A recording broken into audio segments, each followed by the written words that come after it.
الحمد للہ وکفا وسلام علی عبادہ الذین اصطفی اما بعد اعوذ باللہ من الشیطان الرجیم بسم اللہ الرحمن الرحیم رب اشرح لی صدری ویسر لی امری واحلل عقدۃ من لسانی یفقہوا قولی واجعل لی وزیرا من اہلی ہارون اخی سبحان ربک رب العزۃ عما یصفون وسلام علی المرسلین والحمد للہ رب العالمین اللہم صل علی سیدنا محمد وعلی آل سیدنا محمد وبارک وسلم۔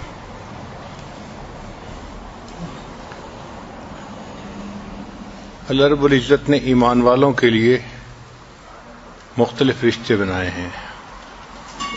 ایک رشتہ تو خون کی وجہ سے ہوتا ہے، ایک ماں باپ کی اولاد۔ شریعت نے ان کو بہن بھائی کا درجہ دیا، لہذا ایک ماں باپ کی جتنی اولاد ہوتی ہے آپس میں بھائی ہوتے ہیں، بھائی بہن کا تعلق ہوتا ہے۔ اور ایک ہے ایمان کا رشتہ۔ اللہ تعالیٰ فرماتے ہیں انما المؤمنون اخوہ، ایمان والے سارے کے سارے بھائی ہیں۔ اور نبی علیہ السلام نے بھی ارشاد فرمایا کونوا عباد اللہ اخوانا، اے اللہ کے بندو آپس میں بھائی بھائی بن کے رہو۔ آج کے اس دور میں چونکہ ان تعلیمات پر زور دینے والے کم ہیں، لہذا نوجوان بچے اپنی من پسند کے دوست بنا لیتے ہیں، پھر دوست قریب ہوتے ہیں اور ماں باپ اور بہن بھائی اس سے دور ہوتے ہیں۔ وہ سب سے ہٹ کٹ جاتا ہے بندہ۔ ایسے تعلقات میں پڑتا ہے کہ ماں باپ سے کا تعلق بھی کمزور ہو جاتا ہے، بہن بھائی کا تعلق بھی کمزور ہو جاتا ہے۔ اس لیے اس بات کی ضرورت ہے کہ ہمیں ان تعلقات کی اہمیت بتائی جائے۔ اگر ایک باپ کے دو بیٹے ہیں، وہ آپس میں محبت پیار سے رہیں گے تو دو فائدے۔ ایک تو محبت پیار سے رہنے سے اللہ خوش ہوں گے، اور دوسرا ماں باپ کو بھی خوشی ہوگی جب وہ اپنے بچوں کو دیکھتے ہیں آپس میں محبت ہے، اتفاق ہے، ایک دوسرے کے ساتھ طبیعتیں ملتی ہیں، تو ماں باپ کے دل کی خوشی بڑھ جاتی ہے۔ عجیب بات ہے کہ شیطان بھائیوں کے درمیان ہی غلط فہمیاں ڈالتا ہے اور بھائیوں کے درمیان ہی رشتے ناطے توڑتا ہے۔ چنانچہ ایسے بھی ہم نے دیکھا کہ بھائی بھائی سے بات ہی نہیں کرتا۔ بھائی اگر کوئی بات کر دے، مشورہ دے دے، تو دوسرا بھائی اس طرح غصے ہوتا ہے کہ جیسے پتہ نہیں اس نے کیا حد تک کر دیا ہے۔ بہن بھائی کا آپس میں بولنے کا جو ہے تعلق ختم ہوتا ہے۔ بچپن کی چھوٹی چھوٹی باتوں کو یاد کر کے وہ شادی کے بعد بھی ایک دوسرے سے تعلق ٹھیک نہیں رکھتے۔ یہ کتنی بے وقوفی کی بات ہے۔ بچپن کی باتوں کو بچپن میں بھول جانا چاہیے، اور جب انسان بڑا ہو جائے، شادی شدہ ہو جائے، پھر گرون اپ لوگوں کی طرح آپس میں محبت کا رشتہ استوار کرنا چاہیے۔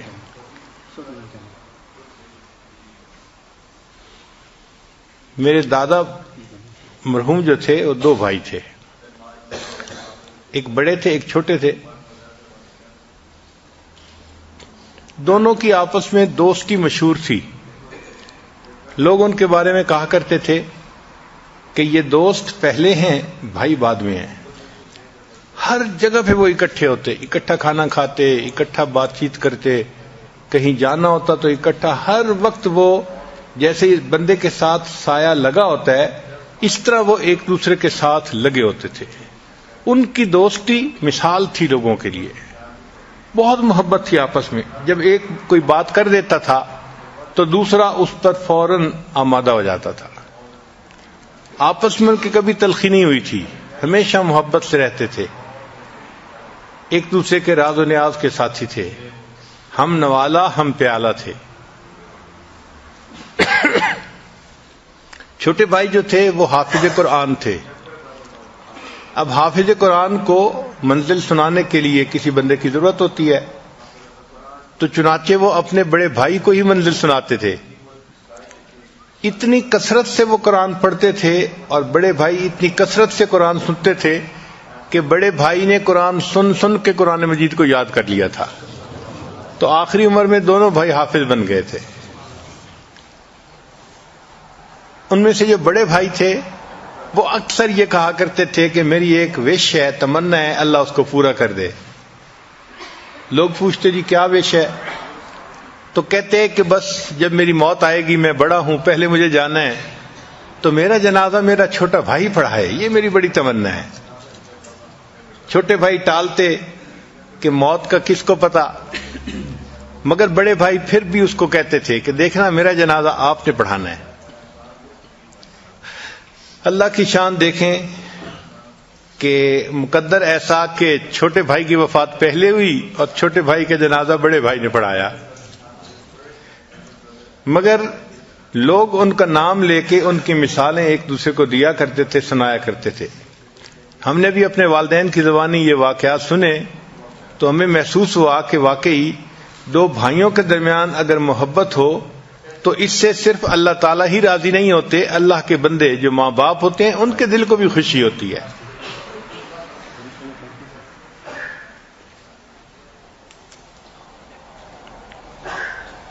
اونچ نیچ ہونا، غلطی کوتاہی ہونا، یہ انسان کے ساتھ لگا ہے۔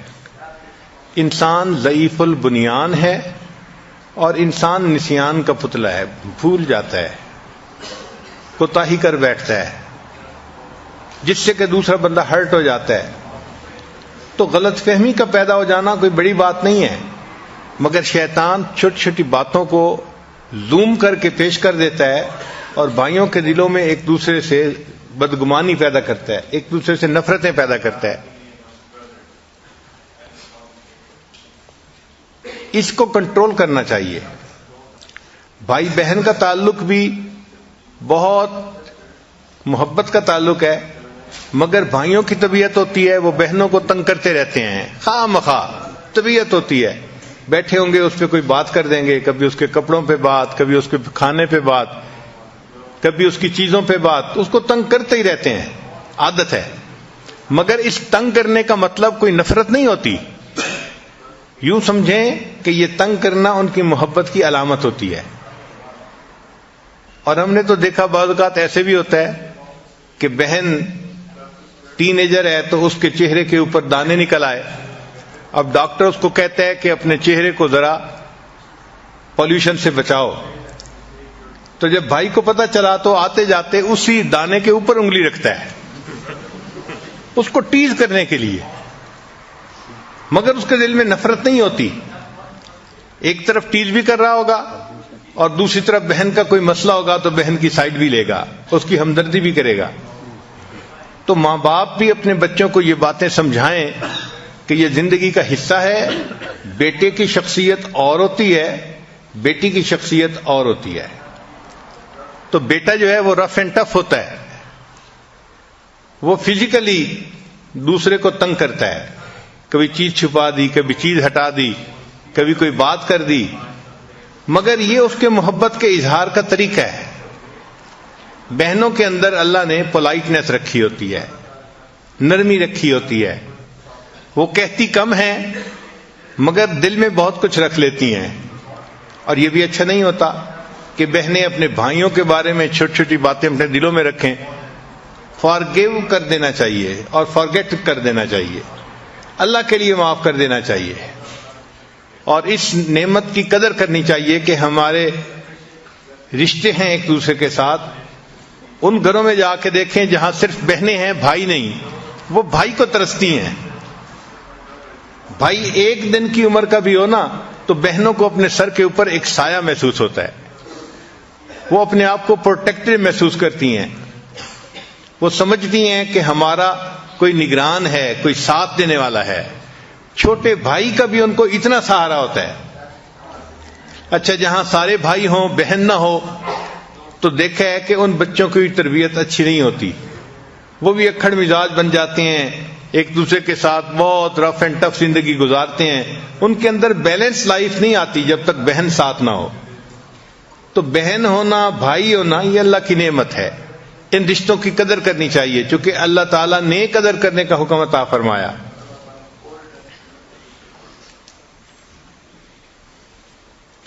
حضرت یوسف علیہ السلام کے بھائی تھے، دیکھیں وہ ان سے حسد بھی کرتے تھے، اور انہوں نے ان کے ساتھ ایک ایسا معاملہ کیا جو یوسف علیہ السلام توقع بھی نہیں کرتے تھے،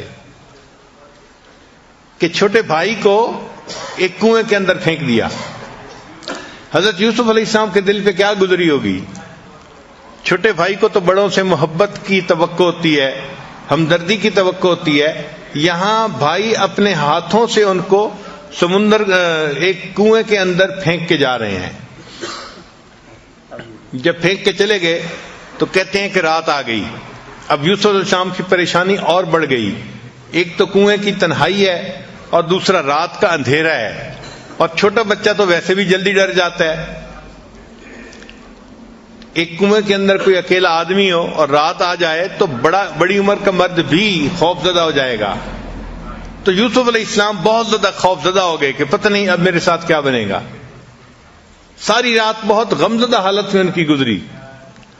مفسرین نے لکھا ہے کہ جب صبح صادق کا وقت قریب ہوا تو تھوڑی سی روشنی آئی، تو کنویں کے اندر جو بہت زیادہ تاریکی تھی وہ کم ہو گئی۔ اس وقت یوسف علیہ السلام نے اللہ سے دعا مانگی، اے اللہ میرے اس کرب کو بھی کم کر دے، اور دنیا میں جو بھی کوئی پریشان ہے اس کی پریشانی کو کم کر دے۔ اللہ تعالیٰ نے حضرت یوسف علیہ السلام کی اس دعا کو قبول کر لیا، چنانچہ یہ ایسا وقت اللہ نے بنا دیا کہ ہر بندے کی پریشانی تہجد کے اس وقت میں کم ہو جاتی ہے۔ آپ غور کریں، گھر میں فوت ہو گیا کوئی، سارے لوگ رو رہے ہیں، سارے غمزدہ ہیں، لیکن جب رات تہجد کا وقت آئے گا نا، آپ دیکھیں وہ آرام سے سوئے پڑے ہوں گے، تو ان کا کرب کم ہو جاتا ہے، اس وقت میں پریشانی کم ہو جاتی ہے۔ مریض کو دیکھیں ہاسپٹل میں سارا دن بے چین ہوگا، جیسے تہجد کا وقت ہوگا تو بے چینی کم ہو جائے گی، طبیعت سنبھل جائے گی، صبح کے وقت اس کی جو ریڈنگز ہیں وہ ذرا مناسب ہو جاتی ہیں۔ تو یوسف علیہ السلام کی دعا دنیا کے ہر انسان کے حق میں قبول ہو گئی، وہ اللہ نے وقت ہی ایسا بنا دیا۔ ہم نے دیکھا ہے شادی کے موقع پہ کئی مرتبہ نوجوان بچے بچیاں، وہ جی آج تو ہم ساری رات جاگیں گے، آج تو چاند رات ہے، ساری رات جاگیں گے، خوب ادھم ہوتا ہے، ایک دوسرے سے بات چیت، کھانا پینا، لیکن ہم نے دیکھا کہ جب تہجد کا وقت ہوتا ہے سب سوئے پڑے ہوتے ہیں، کوئی صوفے پہ پڑا ہے، کوئی نیچے رگ کے اوپر لیٹا ہوا ہے، کوئی بستر پہ لیٹا ہوا ہے۔ اس وقت میں ایسا سکون آتا ہے کہ سب کو نیند کی آغوش میں چلے جاتے ہیں۔ تو یہ یوسف علیہ السلام کی دعا تھی جو ہر پریشان بندے کے حق میں اللہ نے قبول فرما لی۔ اب اس پر کچھ ریسرچ ہے یونیورسٹیز کی کہ how you can be a good brother, آپ ایک اچھے بھائی کیسے بن سکتے ہیں۔ پہلا پوائنٹ ہے be respectful towards each other, کہ آپ ایک دوسرے کے ساتھ ریسپیکٹفلی برتاؤ کریں، بھائی بھائی کے ساتھ ریسپیکٹ کا معاملہ کرے، بھائی بہن کے ساتھ، بہن بھائی کے ساتھ ایک دوسرے کے ساتھ عزت کا معاملہ کریں، عزت کا نام لیں، عزت سے پکاریں، عزت سے پیش آئیں۔ جیسے لو بگیٹس لو، اسی طرح ریسپیکٹ بگیٹس لو، ریسپیکٹ، جو انسان دوسرے کی عزت کرتا ہے اس کو بھی عزت ملتی ہے۔ پھر دوسرا پوائنٹ ہے کہ ایک اچھے بھائی کو چاہیے کہ اسکول میں اچھے گریڈ لے تاکہ ماں باپ کا دل بھی خوش ہو اور بہن بھائیوں کو بھی اس سے خوشی ہو۔ اگر ایک بھائی اچھے گریڈ لے تو دوسرے بھائی کو اس سے خوشی ہوتی ہے، بہن کو خوشی ہوتی ہے۔ چنانچہ بہنیں اپنے سرکل میں اپنے بھائی کی اچیومنٹس بتاتی ہیں، میرے بھائی نے اتنے نمبر حاصل کر لیے۔ بھائی اپنے بھائی کی اچیومنٹ دوسرے دوستوں کو بتاتا ہے۔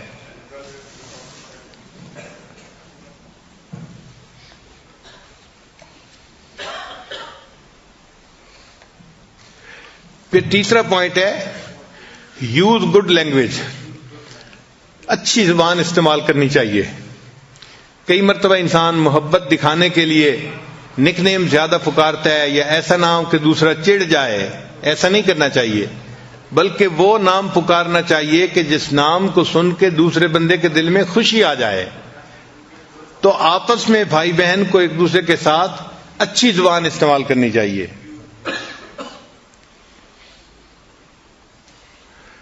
پھر بھائی کی ذمہ داری بنتی ہے کہ اوائڈ وائلنس.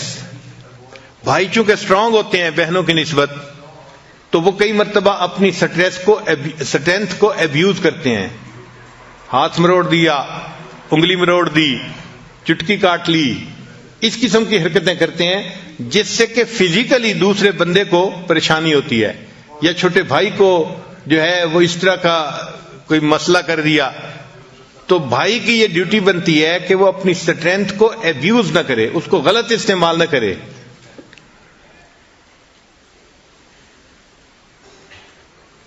پھر 5واں پوائنٹ ہے کہ بی پروٹیکٹیو. ہر بھائی کی ذمہ داری بنتی ہے کہ بھائی بہنوں کے معاملے میں پروٹیکٹیو ہو، ان کی حفاظت کرے. جب کہیں دوسرے کا معاملہ آ جائے تو ہمیشہ اپنے بھائی کی ہمت بڑھائے اور اس کے ساتھ رہے اور اس کی حفاظت کرے برے لوگوں سے. اس پر بھی بہت ریسرچ کی گئی کہ ایک بہن اپنے بھائی سے کیا لفظ سننا چاہتی ہے، اور کئی ہزار نوجوان بچیوں سے انٹرویو کیا گیا کہ آپ لوگ کیا چاہتی ہیں کہ آپ کا بھائی کیا لفظ آپ کے سامنے بولے. تو انہوں نے کہا کہ ہم یہ چاہتی ہیں کہ ہمارا بھائی ہمیں کہے کہ یو آر ویلیوڈ. آپ کی تو بڑی قیمت ہے، آپ کی بڑی قیمت ہے، یعنی آپ کی ویلیو بہت ہے. ہم کوئی بے قیمت چیز نہیں ہے گھر میں، یا ایسے فالتو چیز نہیں ہے کہ جی بہن ہے تو فالتو چیز ہے. نہیں، ہم چاہتی ہیں کہ ہمارے بھائی ہماری ریسپیکٹ کریں اور ہماری ویلیو کو محسوس کریں.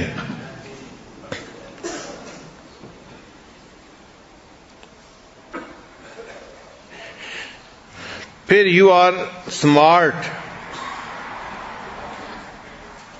پھر بعض بچیوں نے کہا کہ ہم یہ سننا چاہتی ہیں کہ ہمارے بھائی کہیں کہ یو آر پروٹیکٹڈ، یعنی تم محفوظ ہو، تم کوئی غم فکر نہ کرو، میں تمہارے ساتھ ہوں. تو اس سے ہمارے دلوں کو سکون ملتا ہے، تسلی ملتی ہے.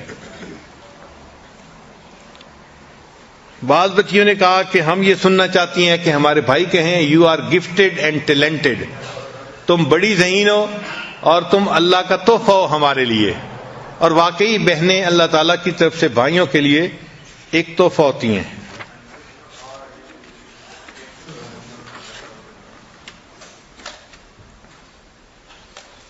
بعض بچیوں نے کہا کہ ہم اپنے بھائیوں سے یہ لفظ سننا چاہتی ہیں کہ یو آر لوڈ، کہ مجھے تم سے بہت محبت ہے. یہ محبت کوئی شیطانی نفسانی نہیں ہوتی، یہ بہن بھائی کی ایک پاکیزہ محبت ہے جس کو شریعت نے تسلیم کیا ہے. شریعت اسلامیہ نے گھر کے بچوں کی آپس کے رشتہ تعلق کے لیے ایک بہترین اصول بتا دیا. یوں سمجھیں کہ سمندر کو کوزے میں بند کر دیا. وہ اصول کیا ہے؟ اصول چھوٹا سا یہ ہے کہ بڑے چھوٹوں سے درگزر کریں اور چھوٹے بڑوں کی فرما برداری کریں.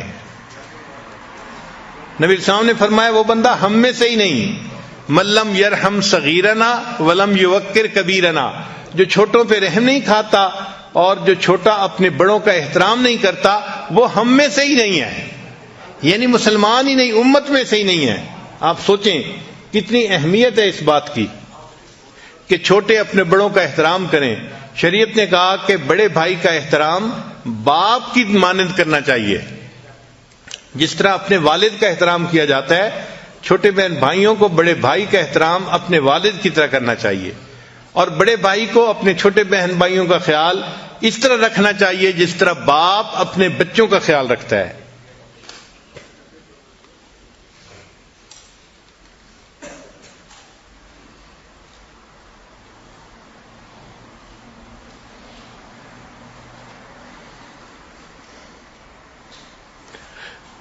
جب بہن بھائی بڑی عمر کے ہو جائیں، دونوں جوان العمر ہیں، تو اب ان کا رشتہ جو ہے ذرا اور پختہ ہو جاتا ہے. تو جوان العمر بہن بھائی کے درمیان کے ریلیشن شپ کے بارے میں چند باتیں. لیٹ گو آف سلی چائلڈ ہوڈ ہرٹس، چھوٹے ہوتے ہوئے جو ایک دوسرے کو ہرٹ کیا تھا نا، ان باتوں کو بھول جانا چاہیے، اور جوانی کی عمر میں، بڑی عمر میں ان باتوں کو یاد نہیں کرنا چاہیے۔ پھر ایک خاص پوائنٹ کہ show up for each other big اور اسمال ایونٹ، ہر ایونٹ پر ایک دوسرے کے پاس جانا چاہیے۔ مثلا بھائی کا کوئی ایونٹ ہے تو بہن کو اس کے اوپر جانا چاہیے، اور بہن کی شادی ہوئی یا اس کا بچہ ہوا یا کوئی اور اس کا ایسا ایونٹ ہے تو بھائی کو جانا چاہیے۔ یعنی ایک دوسرے کے زندگی کے جو ایونٹس ہیں ان پہ ایبسنٹ نہیں رہنا چاہیے، جانا ضرور چاہیے، چاہے چھٹی لینی پڑے، چاہے سفر کرنا پڑے، چاہے مشکل اٹھانی پڑے، مگر اس کی اہمیت دل میں ہو کہ میرے بھائی کا خوشی کا ایونٹ ہے، میں نے اس میں شریک ہونا ہے، غم کا ایونٹ ہے، میں نے اس میں شریک ہونا ہے۔ تو شریعت نے کہا کہ ایک دوسرے کے غم اور خوشی کے ایونٹ پہ بہن بھائیوں کو شریک ہونا چاہیے۔ یہ نہ ہو کہ چھوٹی چھوٹی جو ہے وہ ایکسکیوزز بنا کے انسان ایک دوسرے سے فاصلہ دلوں میں پیدا کر لے۔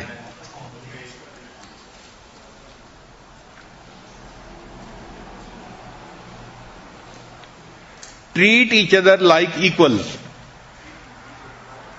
جب بڑے ہو جاتے ہیں تو پھر بہن بھائیوں کو چاہیے کہ ایک دوسرے کے ساتھ ایکول معاملہ کریں۔ یہ نہیں ہے کہ بھائی کوئی بڑا سپیریئر ہستی ہے اور بہن جو ہے وہ بہت ہی کوئی گئی گزری چیز ہے، ایسی بات، ایسا تعلق نہیں رکھنا چاہیے۔ بہن کی بھی ریسپیکٹ ہو، بھائی کی بھی ریسپیکٹ ہو، دونوں ایک دوسرے کے ساتھ ایکویلٹی کے جو ہے وہ رتبے کے اوپر ایک دوسرے سے تعلق رکھیں۔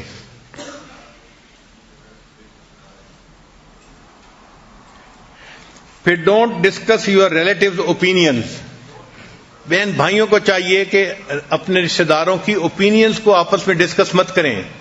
مثلا بھائی کہتا ہے کہ جی بھابھی نے تو آپ کے بارے میں یہ کہہ دیا، بس وہ ایک فکرہ ہوتا ہے اور اس کی وجہ سے بہن کا دل جو ہے وہ آگ سے بھر جاتا ہے۔ یا بہن جو ہے وہ بھائی کے بارے میں، تمہارے بارے میں تو ابو یہ کہہ رہے تھے، بھائی اگر کہا بھی ہے تو بتانا ضروری نہیں ہے۔ تو یہ نقطہ یاد رکھیں کہ بہن بھائی جب بڑے ہو جائیں تو لوگوں کے کمنٹس ایک دوسرے کے ساتھ اس طرح شیئر نہ کریں، اس سے دلوں میں فاصلے آ جاتے ہیں۔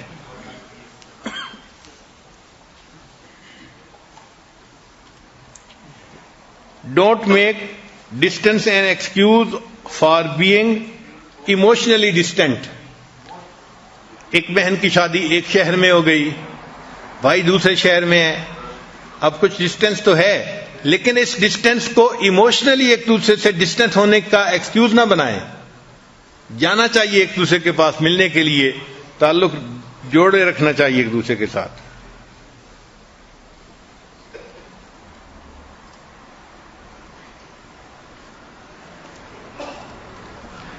پھر جب بھائی بڑے ہو جائیں تو ان کے بارے میں ایک ریسرچ کا پوائنٹ ہے کہ stay out of the family drama, کہ فیملی ڈراما سے الگ رہیں۔ مثلا ماں باپ میں کسی بات پہ کوئی آرگومنٹ ہو گئی، اب یہ اس آرگومنٹ کا حصہ نہ بنے، کوئی ماں کا جو ہے وہ سائڈ لے گا، کوئی باپ کی سائڈ لے گا، تو ان کے اپنے ریلیشن شپ بھی خراب ہو جائیں گے پیرنٹس کے ساتھ۔ انسان ہے، اگر ماں باپ آج آرگومنٹ کر رہے ہیں تو تھوڑی دیر کے بعد ایک دوسرے سے محبت پیار کی باتیں بھی کر رہے ہوں گے۔ تو ماں باپ کے معاملات کو ماں باپ کے ساتھ رکھنا چاہیے۔ یا فیملی کا کوئی ایشو ہے تو اس ڈرامے سے بچوں کو چاہیے کہ اپنے آپ کو الگ رکھیں۔ اچھا، کئی جگہوں پہ پالیٹکس بھی چلتی ہے، جب زیادہ لوگ ہوتے ہیں نا ایک فیملی میں، زیادہ بھائی ہیں، ان کی زیادہ بیوی ہیں، تو پھر جتنے زیادہ دماغ ہوتے ہیں اتنی زیادہ سوچیں بھی ہوتی ہیں۔ تو ایسی صورتحال میں اپنے آپ کو پالیٹکس سے الگ ہی رکھنا بہتر ہوتا ہے۔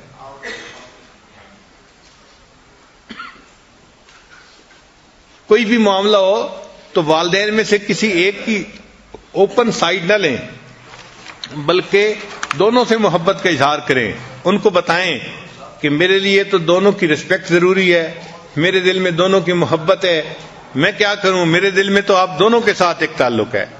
وہ یہ فیل کریں کہ یہ کسی ایک سائڈ پہ نہیں بلکہ دونوں کے ساتھ اس بچے کا تعلق ہے۔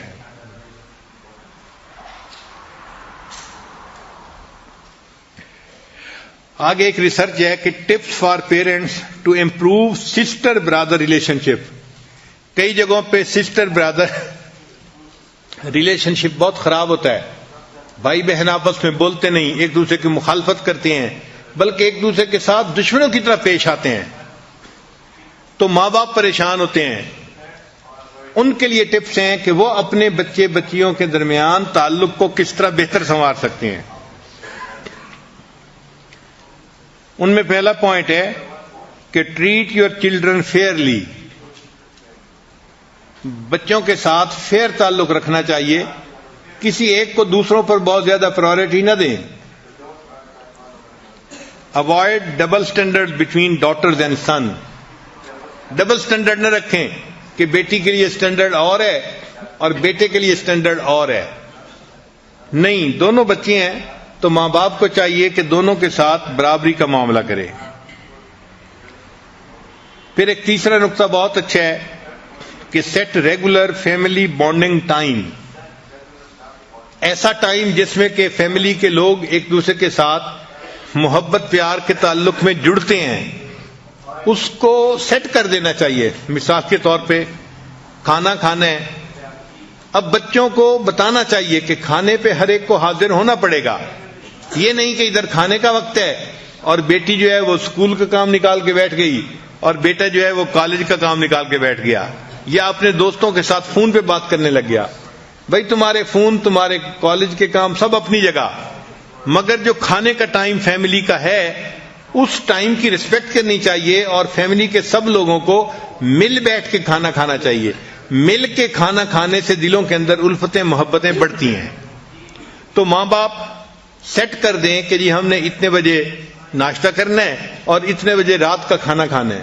دوپہر میں تو عام طور پہ بچے کالجوں میں اسکولوں میں ہوتے ہیں، تو دوپہر کے کھانے پہ سب کا اکٹھا ہونا ذرا مشکل ہوتا ہے، مگر جو صبح اور رات کا ایونٹ ہے کھانے کا، اس پہ سب بچے ماں باپ سب اکٹھے ہوں، بیٹھیں، آپس میں بات چیت کریں.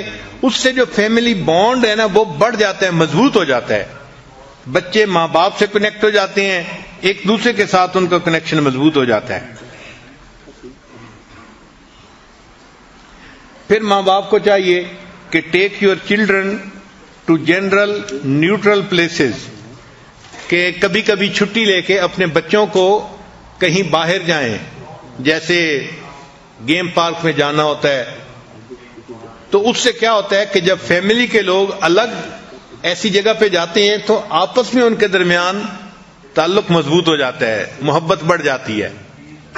تو ایسے ایونٹ سال میں ایک ہو یا دو ہو، ایسے رکھنے ضرور چاہیے. یہ عبادت ہے، اس کو یہ نہ سمجھیں کہ جی ٹائم ضائع کرتے پھر رہے ہیں. یہ ٹائم ضائع کرنا نہیں ہے، یہ بلکہ گھر کے جتنے بھی افراد ہیں ان کے درمیان سیمنٹ کا کام کرتا ہے. اور ایسے ایونٹ سے سب بچے فریش ہو کے آتے ہیں اور ایک دوسرے کے ساتھ ان کی محبت پیار کا تعلق بڑھ جاتا ہے، اور پھر وہ سارا سال اس کی میموریز ایک دوسرے کے ساتھ شیئر کرتے رہتے ہیں.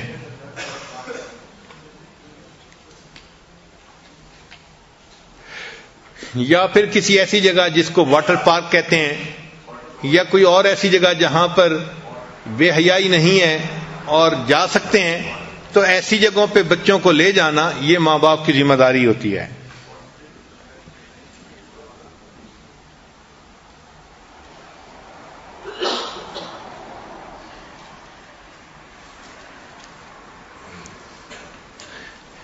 پھر ماں باپ کو چاہیے کہ جب بھی بچوں کے ساتھ مل کے بیٹھیں تو کسی نہ کسی بچے کی جو چائلڈ ہوڈ میموریز ہیں ان کا تذکرہ ضرور کریں.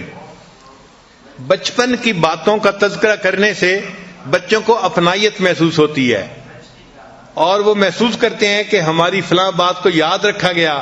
اس کا مطلب ہے کہ دلوں کے اندر محبت ہے ایک دوسرے کے لیے. پھر ماں باپ کی ذمہ داری بنتی ہے کہ بچوں کو سمجھائیں ہاؤ ٹو ریزالو کنفلکٹ. ایک دوسرے سے اختلاف تو ہو جاتا ہے، ایک دوسرے سے کوئی نہ کوئی مسئلہ تو بن ہی جاتا ہے، لیکن مسئلہ بنتا ہے تو مسئلہ حل بھی تو ہو سکتا ہے.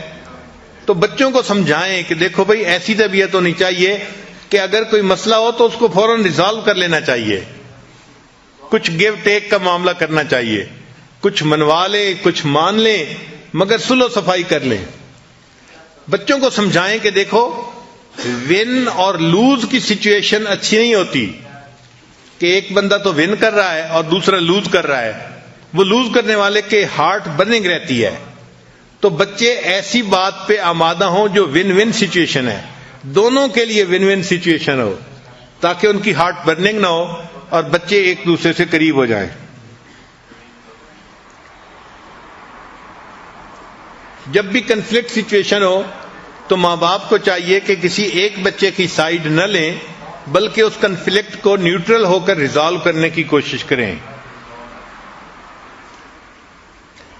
اب اگلا ایک پوائنٹ بڑا اہم ہے. Why is it important to have a brother? بہنوں کے لیے یہ کیوں ضروری ہے کہ گھر میں بھائی بھی ہو؟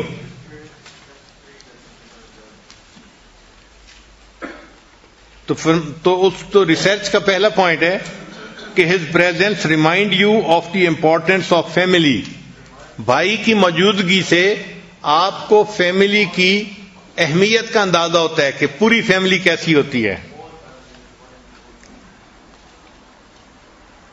He will fight for you even if he is fighting with you.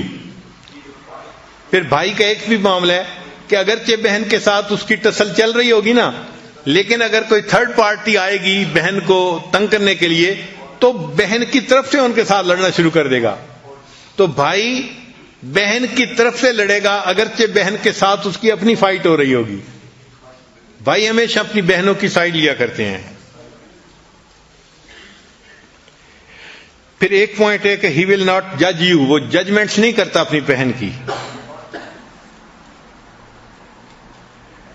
پھر ایک اور پوائنٹ بھی ہے کہ جب شادیاں ہو جاتی ہیں تو brother loves sisters kids as they are his own children. بھائی اپنے بہنوں کے بچوں سے اس طرح محبت کرتے ہیں جس طرح کہ یہ اس کے اپنے بچے ہوتے ہیں. تو بھانجے بھانجیوں سے ایسی محبت ہوتی ہے جیسے اپنے بیٹے بیٹیوں سے محبت ہوتی ہے. پھر ایک پوائنٹ اور بھی ہے کہ بھائی کا یہ فائدہ ہے کہ اگر کسی وقت بھی بچی کے لیے پرپوزل کوئی آئے تو بھائی سب سے بیسٹ رائے دیتا ہے, چونکہ وہ اسی ایج گروپ کا ہوتا ہے نا, تو وہ اس لڑکے کو جلدی جج کر لیتا ہے کہ یہ کیسا لڑکا ہے. تو بہن کو وہ بتا دیتا ہے کہ لڑکے کا مزاج ایسا ہے, طبیعت ایسی ہے, اس کا بیک گراؤنڈ ایسا ہے, اس کے دوست ایسے ہیں. تو بہن کو ساری انفارمیشن والد نہیں بتا پاتا, بھائی بتاتا ہے. تو بھائی کے فوائد میں سے ایک فائدہ یہ بھی ہے. پھر ایک فائدہ یہ ہے کہ ہی لوز یو انکنڈیشنلی. بھائی اپنی بہن سے بغیر کسی کنڈیشن سے محبت کرتا ہے, کیونکہ بھائی بہن کا رشتہ ہوتا ہے, اس وجہ سے. پھر ہی ول آلویز ڈیفینڈ یو. جب بہن پہ کوئی مسئلہ بنتا ہے تو ہم نے دیکھا کہ بھائی اپنی بہن کو ڈیفینڈ کرتا ہے. پھر he makes you look good in the eyes of parents. بھائی ہمیشہ یہ کوشش کرتا ہے کہ ماں باپ کی نظر میں بہن کی عزت قدر رہے. وہ ماں باپ کی نظر میں اس کو گرنے نہیں دیتا اپنی بہن کو. اپنے جھگڑے, اپنی لڑائیاں, اپنی باتیں ایک طرف, مگر ماں باپ کی نظر میں اپنی بہن کی عزت ہی رکھتا ہے.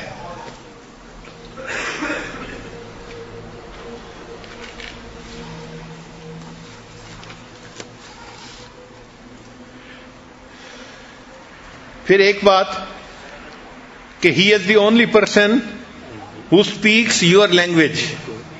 بھائی ہی وہ بندہ ہوتا ہے جو بہن کی زبان بولتا ہے. ایج گروپ ایک ہوتا ہے نا, اور زندگی اکٹھے ایک گھر میں گزری ہوتی ہے, تو وہ ایک دوسرے کی لینگویج کو جانتے ہیں. اس لیے بھائی ہی وہ آدمی ہوتا ہے جو بہن کی لینگویج بولتا ہے. یہ بھائی کے فوائد میں سے ایک فائدہ یہ بھی ہے. پھر ایک فائدہ یہ بھی ہے کہ ہی میکس یو لاف. بھائی عام طور پہ ہنسی مذاق کی باتیں کرتی ہیں تو والدین بھی ہنستے ہیں اور بہنیں بھی ہنستی ہیں. ایک فائدہ یہ بھی ہے کہ ہی کیپس یور سیکرٹس. بھائی اپنی بہنوں کے راز کھولتے نہیں ہیں, ان کو رسوا نہیں کرتے, ان رازوں کو پوری زندگی اپنے دلوں میں چھپاتے ہیں. پھر ہی ویلیوز یور ایڈوائس. اگر آپ کوئی ایڈوائس کریں گی نا تو بھائی ہمیشہ بہن کی رائے کا بڑا خیال رکھتا ہے اور اس پر عمل کرتا ہے.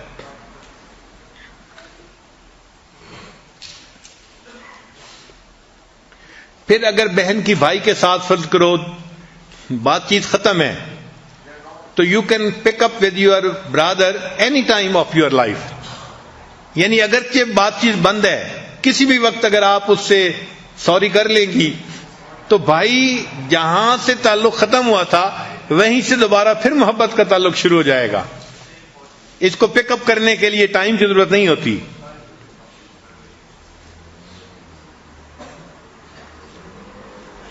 پھر بھائیوں کی وجہ سے بہنوں کے اندر ہمبلنس آتی ہے. وہ چونکہ صبر سے ان کے ساتھ ڈیل کرتی ہیں, ان کے کام کرتی ہیں, تو بچیوں کے اندر ہمبلنس, ان کے اندر جو ایگو ہوتی ہے نا وہ نارمل ہو جاتی ہے.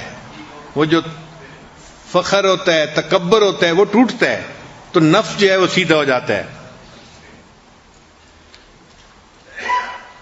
پھر ایک 15واں فائدہ کہ he will go out of his way for you. بھائی اپنے بہن کے لیے آؤٹ آف دی وے جا کے اس کی ہیلپ کر سکتا ہے. تو اگر اپنے گھر کے بچوں کو یہ باتیں سکھائی جائیں گی تو بھائی بہنوں کا آپس میں تعلق بڑھے گا, محبت پیار سے رہیں گے, اور ماں باپ کے لیے وہ گھر جنت کی مانند ہوگا کہ گھر کے سب لوگ ایک دوسرے سے اس وقت محبت کی زندگی گزارنے والے ہیں. اللہ کی شان کہ یہ بھائی کا تعلق ایسا ہے کہ جب انسان پہ مشکل وقت آتا ہے اس کو بھائی یاد آتا ہے. جب انسان پہ مشکل وقت آتا ہے تو اس کو بھائی یاد آتا ہے. چنانچہ ایک پنجابی شاعر ہیں ہمارے, تو انہوں نے کہا کہ جس بندے کا باپ زندہ ہوتا ہے اس کا سر کورڈ ہوتا ہے, اور جس بندے کا بھائی زندہ ہوتا ہے اس کی پشت کورڈ ہوتی ہے. اس کو کوئی دشمن تکلیف نہیں پہنچا سکتا چونکہ بھائی موجود ہوتا ہے. تو مشکل میں بھائی یاد آتے ہیں. اب اس کے دلیل قرآن پاک سے دیکھیے.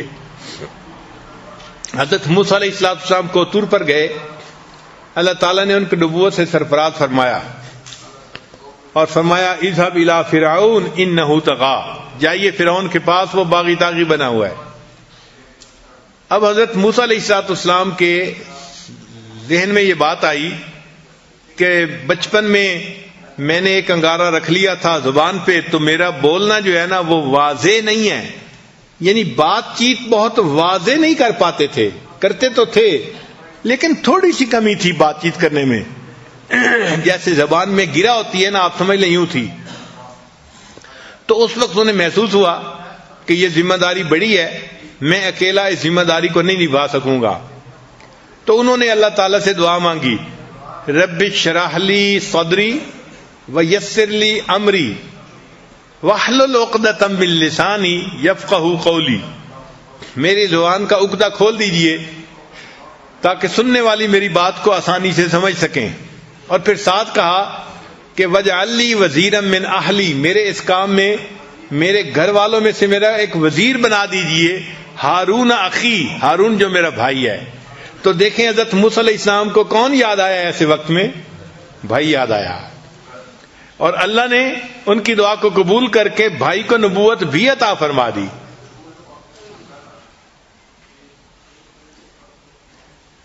اچھا, انسان دنیا میں تو ایک دوسرے کو یاد کرتا ہے, یہیں تک نہیں, معاملہ اس سے بھی آگے ہے. چنانچہ قیامت کا دن ہوگا اور وہ سب سے زیادہ پریشانی کا دن ہوگا, سب سے زیادہ مصیبت کا دن ہوگا. اس سے بڑا پریشانی کا دن اور کوئی نہیں ہے. ہر انسان پریشان ہوگا, خوف زدہ ہوگا. اس خوف زدہ ہونے کی حالت میں جب اس کو محسوس ہوگا کہ میرے پاس نیکیاں تھوڑی ہیں, تو وہ نیکیوں کو لینے کے لیے جب کسی کے بارے میں سوچے گا تو قرآن مجید سے ثابت ہے کہ بھائی کی طرف دھیان جائے گا. یوم یفر المرء من اخیہ, بھائی کا تذکرہ پہلے, وامہ وابی, ماں اور باپ کا تذکرہ بعد میں. تو یہ ایسا تعلق ہے کہ دنیا میں پریشانی آئے تو بھی بھائی یاد آتا ہے، اور جب آخرت کی پریشانی آئے گی تو بھی انسان کو بھائی یاد آئے گا۔ اس تعلق کی ویلیو کرنی چاہیے، اور آپس میں گھروں میں بھائیوں کو الفتیں محبتوں کے ساتھ رہنا چاہیے۔ کاروباری پریشانیاں ہونا یا اختلاف ہونا، ان کو ریزالو کر کے ہمیشہ اس تعلق کو بہتر کرنے کی کوشش کرنی چاہیے، تاکہ اس سے اللہ تعالیٰ بھی راضی ہوں اور ماں باپ بھی اس بات سے راضی ہوں۔ چنانچہ بھائیوں کے درمیان اور بہنوں کے درمیان محبتوں کے عجیب و غریب واقعات ہیں۔ ایک واقعہ ہے دو بھائیوں کا، ایک بڑا تھا دوسرا چھوٹا تھا۔ تو بڑے بھائی کی شادی ہو گئی اور اس کے بچے بھی ہو گئے۔ چھوٹا بھائی ابھی اپنی جاب کر رہا تھا، اس کی شادی نہیں ہوئی تھی۔ ان کے والد فوت ہو گئے، تو والد کی زرعی زمین تھی، وہ ان دونوں بھائیوں نے آدھی آدھی تقسیم کر لی۔ جب آدھی آدھی تقسیم کر لی تو اب اس زمین کی فصل نکلی سال کے بعد جیسے نکلتی ہے، تو بڑے بھائی نے بھی اپنی فصل کو سمیٹا اور چھوٹے نے بھی سمیٹا۔ مگر جب رات آئی تو بڑے بھائی نے سوچا کہ میرے ساتھ بیٹے بھی ہیں اور وہ بھی ہیلپنگ ہینڈ بن جائیں گے 1 سال 2 سال میں، تو مجھے تو اتنے ضرورت نہیں ہے جتنی کہ میرے چھوٹے بھائی کو ہے۔ وہ اکیلا ہے بیچارہ، سنگل ہینڈڈ ہے، وہی ارن کرے گا، اسی نے محنت کی، تو کیوں نہ میں اپنے حصے میں سے کچھ گندم کی بوریاں اپنے دوسرے بھائی کو دے دوں۔ چنانچہ اس نے اپنی 5 بوریاں اٹھائیں اور اپنے چھوٹے بھائی کی زمین کے حصے میں جہاں بوریاں پڑی تھیں وہاں جا کے ڈال دی۔ اللہ کی شان، جب رات کا آخری حصہ آیا تو چھوٹے بھائی کے دل میں بھی یہی خیال آیا کہ ہم 2 بھائی ہیں اور ہماری زمین آدھی آدھی ہے، لیکن میں تو اکیلا ہوں، میری تو ضرورت اتنی نہیں ہے۔ میرا بڑا بھائی تو فیملی والا ہے، اس کے بچے ہیں، بیوی ہے، ذمہ داری زیادہ ہے، بوجھ زیادہ ہے، کیوں نہ میں اپنی گندم میں سے کچھ گندم اس کے حصے میں ڈال دوں تو اس کو فائدہ ہو جائے گا۔ چنانچہ اس نے بھی 5 بوریاں اٹھائیں اور بھائی کی بوریوں میں جا کے اس کو رات کو ڈال دیا۔ اب صبح کا وقت ہوا، دونوں بھائیوں نے اپنی اپنی گندم کا حساب لگایا تو حیران، کیونکہ ان کے حساب سے گندم کی جو گنتی تھی وہ تو اتنی تھی، اور اس میں سے 5 بوریاں انہوں نے دوسرے بھائی کو دے دی تھی رات کو، مگر صبح وہ 5 بوریوں کی جو کمی تھی وہ پوری ہوئی تھی۔ تو دونوں بھائی اس پر بڑے حیران ہوئے کہ پتہ نہیں گندم ہماری 5 بوریاں کم ہونی چاہیے تھیں، یہ کم کیوں نہیں ہے۔ اگلی رات آئی تو دونوں بھائیوں نے سوچا کہ آج ہم پھر گندم جو ہے نا اپنے بھائی کے کھیت میں ڈال کے آتے ہیں۔ اللہ تعالیٰ کی شان کہ ایک نے 5 بوریاں اٹھائیں اور دوسرے نے 5 بوریاں اٹھائیں۔ جب دونوں ایک دوسرے کی زمین پہ ڈالنے کے لیے جانے لگے تو راستے میں ایک دوسرے سے ملاقات ہو گئی۔ ایک نے بھی 5 بوریاں اٹھائی ہوئی تھیں ٹریکٹر پہ، دوسرے نے بھی اٹھائی ہوئی تھیں، وہ اپنے بھائی کے حصے میں ڈالنے جا رہا تھا اور یہ اپنے بھائی کے حصے میں ڈالنے جا رہا تھا۔ اللہ تعالیٰ ایسی سچی محبتیں ہمیں بھی عطا فرمائے۔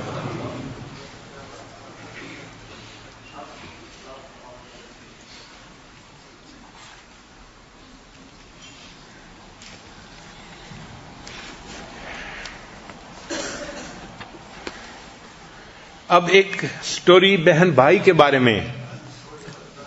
یہ بہن بھائی انگریز تھے، مگر بہرحال بہن بھائی کی محبت کا تعلق تو ہوتا ہی ہے، انسان مسلمان ہو یا نہ ہو۔ مگر یہ عجیب قصہ ہے کہ جس میں ایک بھائی نے اپنی بہن کے ساتھ کیسے وفا کی، کیسے تعلق کو نبھایا۔ یہ سٹوری بہن نے نیریٹ کی ہے۔ وہ کہتی ہے کہ میں ایک بہت ہی غریب ماں باپ کی بیٹی تھی، بہت غریب ماں باپ، اور ہمارا علاقہ جو تھا وہ ماؤنٹینیس علاقہ تھا، ارد گرد پہاڑ تھے، اور اس کے درمیان میں ایک گاؤں تھا۔ اس گاؤں میں ہم اپنے والدین کے ساتھ رہتے تھے۔ میں بڑی تھی اور میرا بھائی جو تھا وہ مجھ سے 3 سال چھوٹا تھا۔ بہن بڑی تھی اور بھائی اس سے 3 سال چھوٹا تھا، اور دونوں زندگی گزارتے تھے. کہنے لگی کہ میری عمر 11 سال کی تھی اور میرے بھائی کی عمر 8 سال کی تھی. ایک ایسا وقت آیا کہ جو گاؤں کا سٹور تھا نا، وہ سٹور کیپر ہینڈ کرچیف لے کے آیا جو سلک کے بنے ہوئے تھے اور بڑے خوبصورت ڈیزائن کے تھے. چنانچہ گاؤں کی ہر لڑکی کے ہاتھ میں وہ ہینڈ کرچیف تھا. جب میں نے دیکھا تو میرے دل میں بھی شوق ہوا کہ ایک ہینڈ کرچیف میں بھی خریدوں، لیکن میرے پاس 50 سینٹ تھے اور ہینڈ کرچیف کی قیمت جو تھی وہ $1 تھی، تو مجھے 50 سینٹ چاہیے تھے. اب میرے اندر جھجک ہوئی کہ میں اپنے ابو سے مانگوں، تو میں نے کیا کیا کہ جب اکیلی تھی تو والد کے ڈرائر سے 50 سینٹ میں نے چوری کر لیے، اور 50 سینٹ چوری کر کے میں نے $1 کا ہینڈ کرچیف خرید لیا. تو جب میں خرید کے لائی تو بھائی نے بھی دیکھا کہ نئی چیز خرید کے لائی ہے. اب میرے والد کے پاس زیادہ پیسے نہیں ہوتے تھے، چنانچہ اس نے جب اپنا ڈرائر کھولا تو اس نے فوراً فگر آؤٹ کر لیا کہ اس میں سے 50 سینٹ کسی نے چرائے ہیں. وہ کہتی ہے کہ میرے والد صاحب بڑے غصے میں انہوں نے ہم دونوں بہن بھائیوں کو بلایا اور بلا کے کہا کہ تم میں سے کس نے میرے 50 سینٹ چرائے ہیں. لڑکی کہتی ہے کہ یہ سن کے میری حالت تو ایسی کہ جیسے جسم میں خون ہی نہیں رہا، بالکل جیسے کوئی بے جان ہو جاتا ہے کہ بھئی میری چوری پکڑی گئی. میں بالکل خاموش کھڑی ہو گئی، رنگ پیلا ہو گیا. والد نے بھائی کو بھی بلا لیا اور بھائی کو بلا کے پوچھا کہ کیا تم نے میرے پیسے چرائے ہیں؟ اس نے کہا نہیں. اب دونوں خاموش تھے، بہن بھائی ہم، اور والد صاحب ناراض ہو رہے تھے اور کہہ رہے تھے کہ چوری کرنا بری عادت ہے، اور ابھی سے اگر تمہیں چوری کی عادت پڑ گئی تم اچھے انسان کیسے بنو گے، اور میں چوری کرنے والوں کو تو میں معافی نہیں دوں گا، میں اس کو پنش کروں گا، چونکہ یہ میں پسند نہیں کرتا کہ میرا بچہ کوئی چور بنے.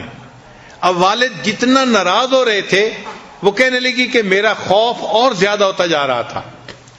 اس خوف کی حالت میں میرے چھوٹے بھائی نے میرے چہرے کی طرف دیکھا تو اس نے فگر آؤٹ کر لیا کہ یہ تماشا کیا باجی نے ہے، بڑی بہن نے ہے. اور اس نے میرا ہینڈ کرچیف بھی دیکھا تھا، وہ بتا بھی سکتا تھا کہ ہاں اس نے ایک نیا ہینڈ کرچیف خریدا ہے، مگر وہ چپ رہا. جب والد نے چند دفعہ پھر پوچھا کہ اگر تم نہیں بتاؤ کہ کس نے پیسے اٹھائے تو میں دونوں کو پنش کروں گا. جب باپ نے یہ کہا نا کہ اگر کوئی نہیں بتائے گا تو میں دونوں کو پنشمنٹ دوں گا، تو کہنے لگے کہ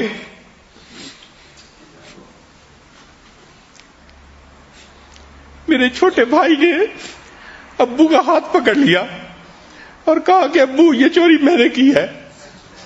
حالانکہ اس سے چوری نہیں کی تھی، مگر اس نے باپ کی زبان سے یہ سنا تھا کہ باپ کہہ رہا تھا کہ میں دونوں کو پنش کروں گا، اور وہ یہ نہیں چاہتا تھا کہ میری بہن کو پنش کیا جائے. جب اس نے اپنی زبان سے کہہ دیا کہ ابو یہ چوری میں نے کی ہے، اب والد کا سارا غصہ اسی کے اوپر اتر گیا. چنانچہ والد نے اس کو مار پیٹ کی اور خوب ہیوملیٹ کیا، اور میرا بھائی یہ سزا بھی برداشت کرتا رہا، یہ ذلت بھی برداشت کرتا رہا، حتیٰ کہ ابو کا غصہ ٹھنڈا ہوا اور ابو چلے گئے اور ہم دونوں بہن بھائی اپنے سونے والے کمرے میں آ گئے. ہمارا ایک کمرہ تھا، الگ الگ بیڈ تھے، ہم اس پہ سویا کرتے تھے. ہم نے لائٹیں آف کر دیں اور ہم اپنے اپنے بیڈ پہ آ کے لیٹ گئے. وہ لڑکی کہتی ہے کہ لیکن میری آنکھوں سے نیند غائب تھی، مجھے گلٹ کا احساس تھا کہ قصور تو میرا ہے، اور مار میرے چھوٹے بھائی کو پڑی. میری آنکھوں سے آنسو رواں تھے، اور پھر مجھے یہ بھی احساس تھا کہ میں اتنی کمزور کیوں تھی کہ بھائی کو مار کھاتا ہوا تو میں نے دیکھ لیا، میں نے یہ نہیں بتایا کہ یہ کام میں نے کیا ہے. کہنے لگی کہ جب روتے روتے میرے آواز نکلنے لگی تو میرا چھوٹا بھائی اپنے بیڈ سے اٹھ کے آیا اندھیرے میں، اور اس نے آ کے میرے منہ پہ ہاتھ رکھ دیا اور میرا نام لے کے کہا کہ بہن یہ معاملہ اوور ہو چکا ہے، اب رو کے اس کو لمبا نہ کرو. یعنی جو مجھے سزا ملنی تھی وہ تو مل چکی، اب کیوں رو رہی ہو اور اس معاملے کو لمبا کر رہی ہو. وہ کہنے لگی کہ میں حیران تھی کہ یہ مجھ سے چھوٹا ہے اور اس کو میرا اتنا خیال ہے کہ یہ کہتا ہے کہ اب اس پہ افسوس کرنے کی بھی ضرورت نہیں ہے، اگر مجھے سزا مل گئی تو کوئی بات نہیں، میں نے سزا برداشت کر لی۔ وہ کہتی ہے کہ اس وقت میرے بھائی کی عمر 8 سال تھی اور میری عمر اس وقت 11 سال کی تھی۔ ہم دونوں اسکول میں پڑھتے تھے، ہم دونوں اچھے اسٹوڈنٹ تھے، محنت کرتے تھے، ہوم ورک کرتے تھے اور اچھے نمبر لیتے تھے۔ چنانچہ کئی سالوں کے بعد ایک ایسا دن آیا جب ہمارا رزلٹ گھر ہمارے پہنچا۔ رزلٹ بہت اچھا تھا، ہم نے A گریڈ لیے تھے۔ وہ کہتی ہے کہ میں اپنے کمرے سے باہر آئی تو میں نے دیکھا کہ ابو صحن میں بیٹھے ہیں اور ان کے چہرے پہ غم کی کیفیت ہے، جیسے کوئی بندہ سوچوں میں گرفتار ہوتا ہے، مغموم بیٹھا ہوتا ہے۔ میں حیران کہ ہمارے اتنے اچھے رزلٹ ابو کے ہاتھ میں آئے اور ابو ابھی بھی پریشان ہیں۔ تو کہنے لگی کہ تھوڑی دیر کے بعد ابو نے میری امی کو بلایا اور بلا کے کہا کہ دیکھو تمہارے بچوں کے رزلٹ بہت اچھے آئے ہیں۔ تو میری امی نے کہا ان کے اچھے رزلٹ کا کیا فائدہ جب تم ان کو اگلے انسٹیٹیوشن میں داخلہ ہی نہیں دلوا سکتے اور تعلیم کنٹینیو ہی نہیں کروا سکتے، تمہارے پاس تو پیسے ہی نہیں ہیں۔ تو میرے ابو نے جواب دیا، ہاں میرے پاس اتنے پیسے تو ہیں کہ میں 2 میں سے 1 کو کالج میں داخلہ دلوا سکتا ہوں، مگر دوسرے کے لیے میں اپنے دوستوں کے پاس جاؤں گا اور ان سے پیسے ادھار لے لوں گا۔ چنانچہ یہ کہہ کے ابو میرے باہر نکلے اور جتنے گاؤں میں ان کے دوست تھے وہ سب کے دروازوں پر گئے، مگر گاؤں میں لوگوں کے پاس اتنے پیسے نہیں ہوتے، چنانچہ ابو خالی ہاتھ واپس آئے۔ جب خالی ہاتھ واپس آئے تو امی نے پوچھا کہ تمہیں تو کہیں سے قرضہ بھی نہیں ملا، اب بچوں کا کیا کرو گے؟ تو ابو نے کہا کہ بس میں 2 میں سے 1 کو داخل کروا دوں گا، چونکہ 1 کے داخلے کے پیسے میرے پاس موجود ہیں۔ کہنے لگے جب ابو نے یہ الفاظ کہے نا کہ میں 2 میں سے 1 کو کالج میں داخل کروا دوں گا تاکہ 1 اپنی تعلیم حاصل کر لے، تو میرا بھائی فوراً بولا ابو بہن کو آپ کالج میں داخل کروا دیں، وہ تعلیم حاصل کر لے گی تو اچھی جگہ اچھے گھر میں اس کا رشتہ ہو جائے گا۔ کہنے لگے اس پہ ابو کو غصہ آ گیا، وہ کہنے لگے کہ تم مرد ہو اور بجائے اس کے کہ تم تعلیم حاصل کرو اور کل کو اچھی کمائی کرنے والے بنو، تم پڑھائی سے جان چھڑا رہے ہو، تم سست انسان ہو، تم بہت بزدل انسان ہو۔ تو ابو نے اس کو ڈانٹنا شروع کر دیا۔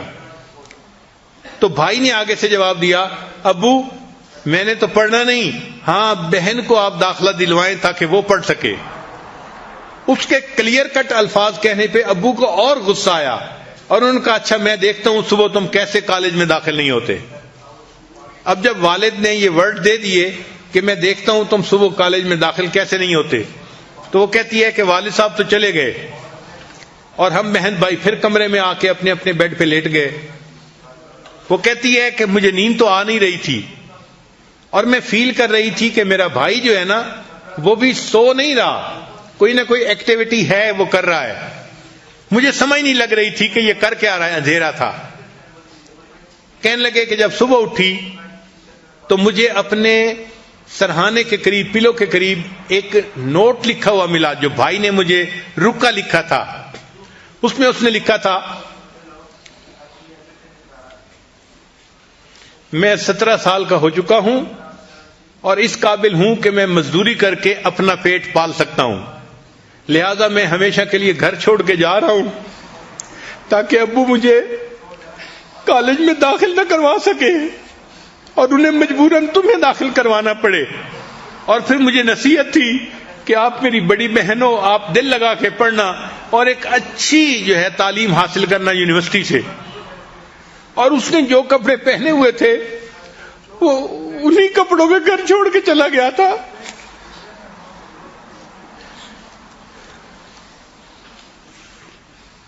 جب صبح پیرنٹس کو پتہ چلا، اب والد کے پاس کوئی اور آپشن ہی نہیں تھی، چنانچہ والد نے مجھے یونیورسٹی جا کے داخل کروا دیا شہر میں، اور میں ہاسٹل میں رہنے لگ گئی، اور بھائی تو گھر چھوڑ کے چلا گیا تھا۔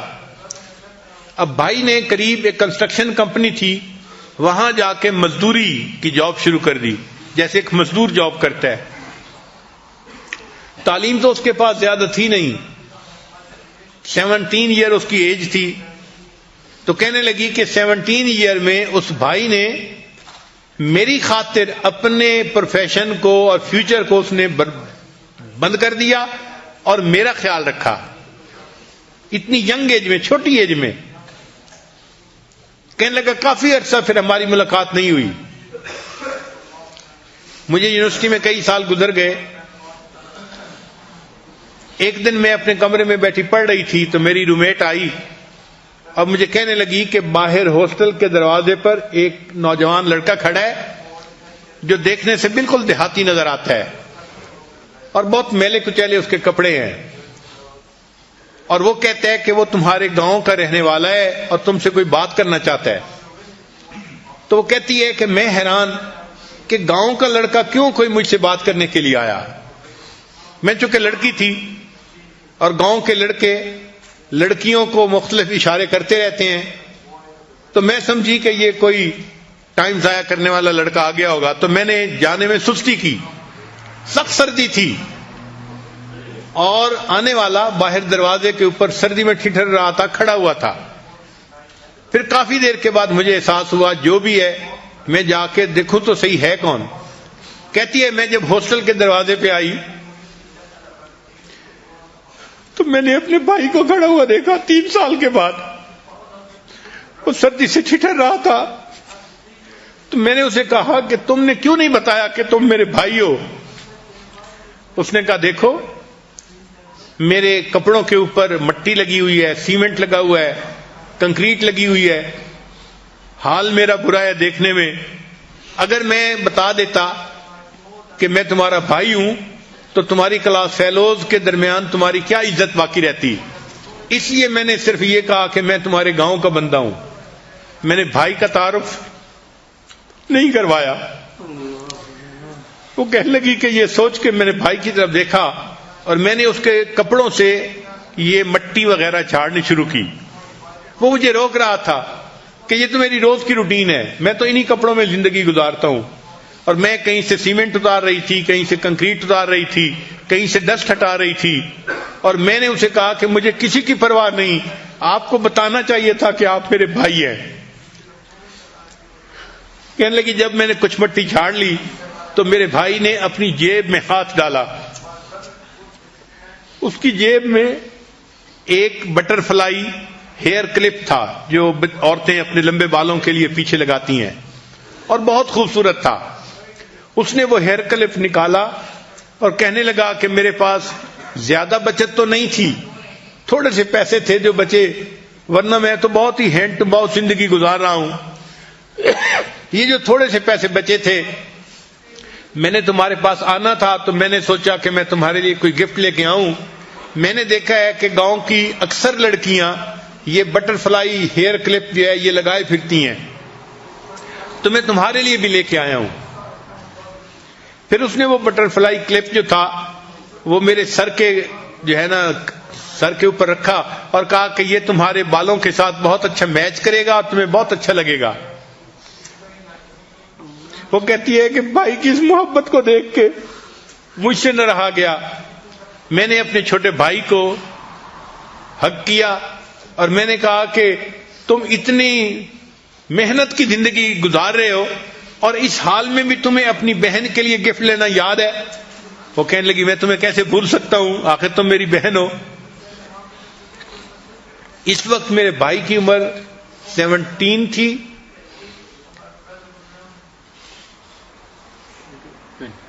نہیں، بھائی کی عمر شاید 24 تھی اور بہن کی عمر اس وقت 27 ہو چکی تھی.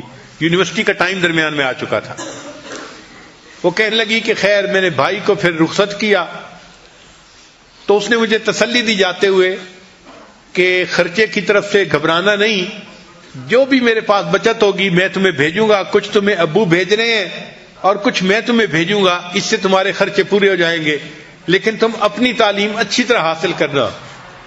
جس نے اپنی تعلیم کا راستہ بند کر دیا تھا وہ بہن کو نصیحت کر رہا ہے کہ تم اچھی تعلیم حاصل کرنا.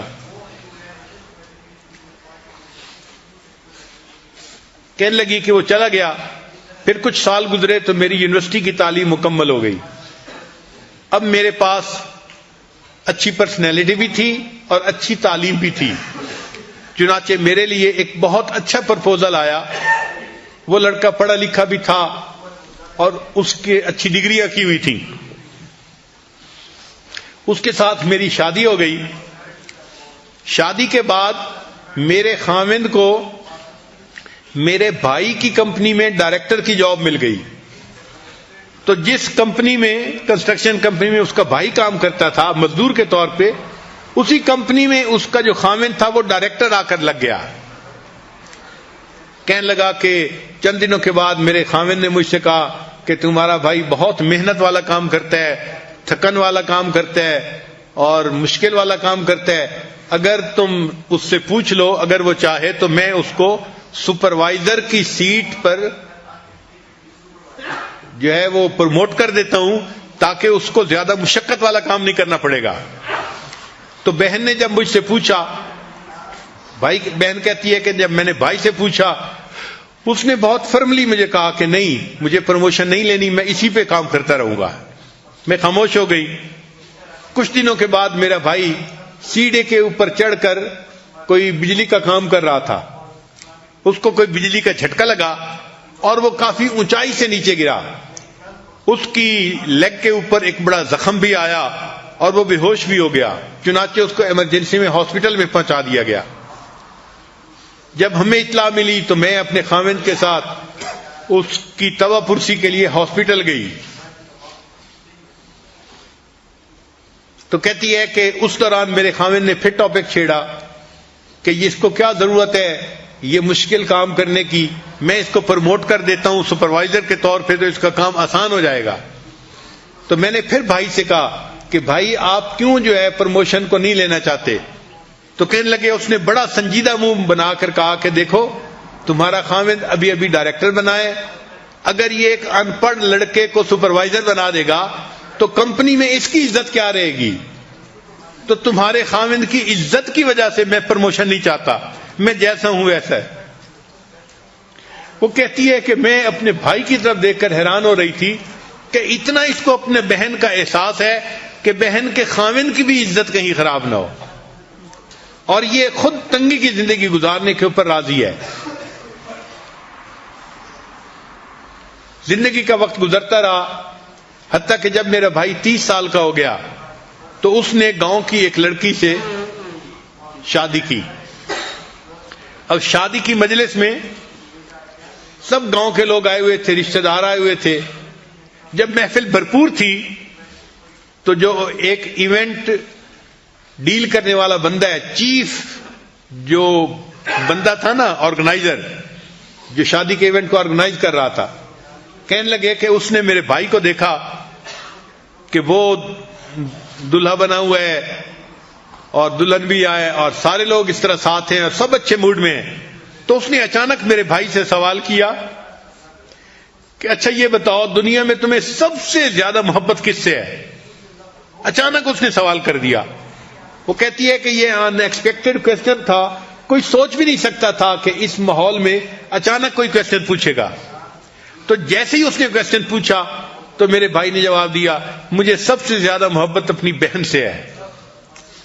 تو اس چیف آرگنائزر نے پوچھا کہ تمہیں اپنی بہن سے محبت کیوں ہے؟ تو بھائی نے واقعہ سنایا.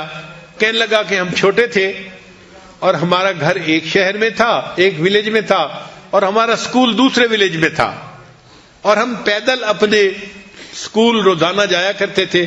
ہمیں جانے اور آنے میں 2 گھنٹے لگتے تھے، یعنی گھنٹہ جانے میں اور گھنٹہ واپس آنے میں لگا کرتا تھا. تو کہتی ہے کہ ایک دن ایسا ہوا کہ میرے بھائی کا ایک گلو جو تھا وہ کہیں گم ہو گیا. اب یہ لڑکا نیریٹ کر رہا ہے کہ میرا ایک گلو کہیں گم ہو گیا. ہم سکول سے واپس آ رہے تھے تو میں نے دیکھا کہ بہن نے اپنا گلو اتار کر مجھے دے دیا کہ بھائی آپ یہ گلو پہن لو. میں نے کہا کہ سردی تو سب کے لیے ایک جیسی ہے، آپ کو بھی تو لگ رہی ہے. اس نے کہا کوئی نہیں، میں اپنی جیب میں اپنا ہاتھ چھپا لوں گی.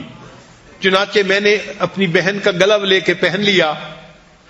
جب ہم گھر پہنچے اور ہم نے اپنے جو پیک کپڑے تھے وہ اتارے، گھر میں تو گرمی ہوتی ہے، مناسب ٹیمپریچر ہوتا ہے، تو وہ کہتے ہیں کہ میں نے اپنے بہن کے ہاتھ کو دیکھا، وہ سرخ ہو چکا تھا، جیسے خون اس میں جم گیا ہے سردی کی وجہ سے، اور اس کے جو ناخن تھے وہ تقریباً نیلے ہو چکے تھے۔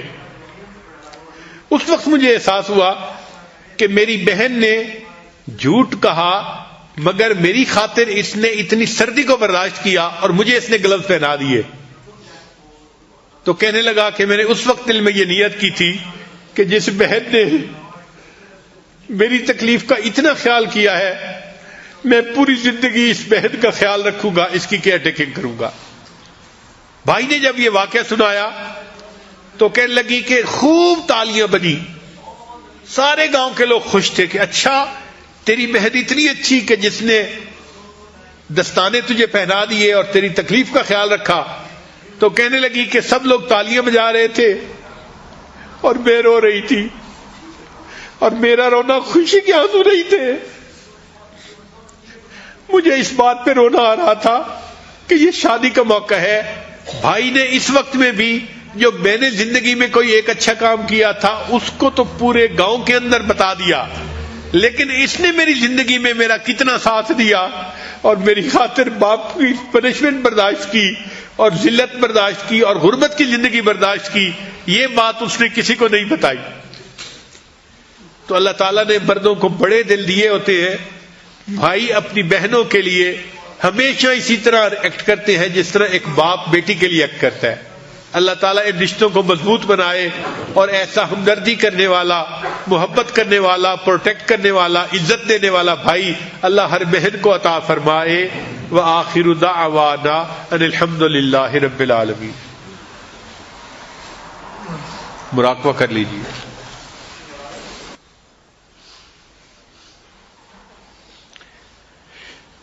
لا الہ الا اللہ محمد رسول اللہ۔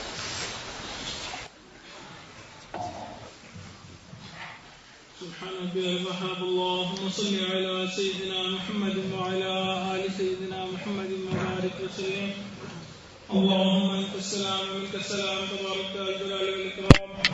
پروردگار عالم ہمارے صغیرہ کبیرہ گناہ معاف فرما، اللہ وہ گناہ جو ہم نے دن میں کیے معاف فرما، اللہ وہ گناہ جو ہم نے راتوں میں کیے معاف فرما، پروردگار عالم وہ گناہ جو ہم نے محفلوں میں کیے معاف فرما، وہ گناہ جو ہم نے تنہائیوں میں کیے معاف فرما، اللہ وہ گناہ جو ہم نے ارادے سے کیے معاف فرما، اللہ وہ گناہ جو ہم نے بنا ارادے کیے معاف فرما، اے میرے مولا وہ گناہ جو ہمیں یاد ہیں وہ بھی معاف فرما، اللہ وہ گناہ جو ہم کر کے بھول گئے وہ بھی معاف فرما، اے میرے مولا گناہ کرتے کرتے تھک چکے ہیں، اللہ اب اپنا فضل عطا فرما، اللہ اپنا کرم عطا فرما، اے میرے مولا اپنا رحم عطا فرما، اے میرے مولا شیطان بدبخت ہمارے پیچھے لگا ہوا ہے، اللہ مزید گناہوں سے ہمیں محفوظ فرما، اے میرے مولا ہم تیرے وہ بندے ہیں صبح توبہ کرتے ہیں شام توڑ بیٹھتے ہیں، شام توبہ کرتے ہیں صبح توڑ بیٹھتے ہیں،